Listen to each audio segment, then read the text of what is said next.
উত্তরায় প্রশিক্ষণ বিমান বিধ্বস্তের ঘটনায় আহত দগ্ধ শিশু মাহতাব ও মাহিয়া জাতীয় বার্ন অ্যান্ড প্লাস্টিক সার্জারি ইনস্টিটিউটের আইসিইউতে চিকিৎসাধীন অবস্থায় মারা গেছে। এদিকে অগ্নিদগ্ধ ৫ জনের পরিচয় শনাক্ত করেছে সিআইডি ফরেনসিক ডিএনএ ল্যাব। এ নিয়ে বিমান বিধ্বস্তে মৃতের সংখ্যা বেড়ে দাঁড়ালো ৩৯ জনে। বার্ন ইনস্টিটিউটে বর্তমানে ভর্তি ৪৩ জনের মধ্যে ৮ জনের অবস্থা আশঙ্কাজনক বলে জানিয়েছেন চিকিৎসক। বেঁচে থাকার লড়াই করছে দগ্ধ শিশুরা। এদিকে দুপুরে ঢাকায় আসা ভারতের বিশেষজ্ঞ দল দগ্ধদের চিকিৎসা দিতে আইসিইউ পরিদর্শন করেছেন। ৪ সদস্যের প্রতিনিধি দলের মধ্যে ২ জন দগ্ধ রোগীদের চিকিৎসায় বিশেষজ্ঞ চিকিৎসক আর অন্য ২ জন নার্স রয়েছেন।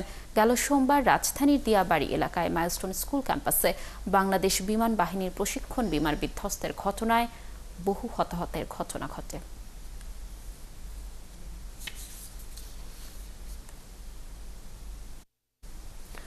দর্শক, দগ্ধদের সর্বশেষ খবর জানাতে বার্ন ইনস্টিটিউটে রয়েছেন আমাদের সহকর্মী মিল্টন আনোয়ার। আমরা সরাসরি যুক্ত হচ্ছি মিল্টনের সাথে। মিল্টন, আগের সংবাদ সংযোগে আপনার কাছ থেকে আমরা সেখানকার সর্বশেষ তথ্য দর্শকদেরকে জানানোর চেষ্টা করছিলাম।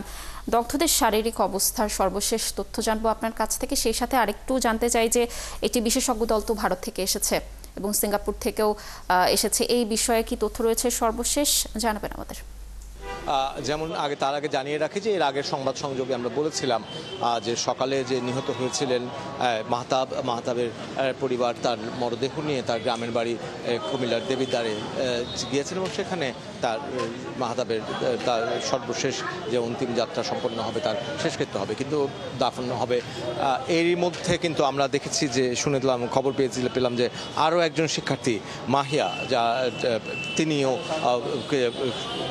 কিন্তু মারা গেছেন এবং একজন বার্ন ইনস্টিটিউটের একজন ডাক্তার তিনি সে বিষয়টি নিশ্চিত করেছেন। অর্থাৎ সেই অর্থে আজকে বার্ন ইউনিটে এ নিয়ে দ্বিতীয় মৃত্যুর ঘটনা ঘটল এবং বার্ন ইউনিটের যেই তালিকা আমাদের সামনে দিয়েছে যারা এখানে চিকিৎসাধীন আছেন, সেই তালিকার ১৭ নম্বরে মাহিয়ার নাম আছে এবং তিনি আজকে ৪:৩০টায় মৃত্যুবরণ করেছেন বলে চিকিৎসকরা আমাদেরকে জানিয়েছেন। ফলে এই নিয়ে মৃত্যুর সংখ্যা দাঁড়ালো এই ঘটনায়, এই মর্মান্তিক ঘটনায় ৩৪ জনে। এবং আপনি জানেন যে এই হাসপাতালে গতকাল পর্যন্ত ৪৫ জন চিকিৎসাধীন ছিলেন এবং আজকে ২ জন মারা গেলেন। এর মধ্যে আরেকজন এখানে এসেছেন তার চিকিৎসার জন্য। সে অর্থে এখন এই মুহূর্তে ৪৪ জন এখানে চিকিৎসা নিচ্ছেন। আর যেমনটি বলছিলেন যে সিঙ্গাপুর এবং ভারতের ২টি বিশেষজ্ঞ চিকিৎসক দল তারা এসেছিলেন এখানে।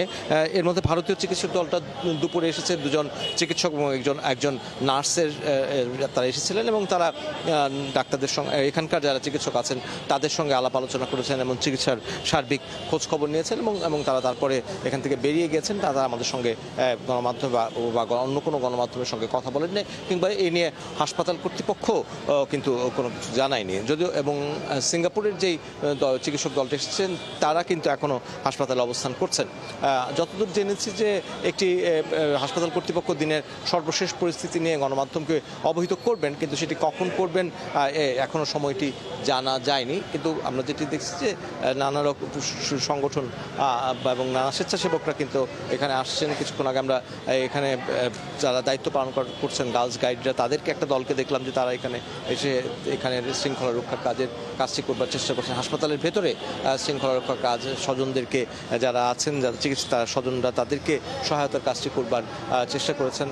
কিন্তু যেটি হচ্ছে বিষয়, আপনি জানেন যে এখানে যারা চিকিৎসা নিচ্ছেন তাদের মধ্যে ৭ জন এখনও পর্যন্ত নিবিড় পরিচর্যা কেন্দ্রে আছেন এবং যারা এখানে চিকিৎসাধীন আছেন তাদের শরীরের একটা বড় অংশই পুড়ে গিয়েছে এবং তাদেরকে এখন যেটি ডাক্তারদের প্রাণান্ত চেষ্টা, সেটি হচ্ছে তাদেরকে বাঁচিয়ে তোলা, তাদেরকে দ্রুততম সময়ে সারিয়ে তোলা, সেই কাজটি তারা করছেন।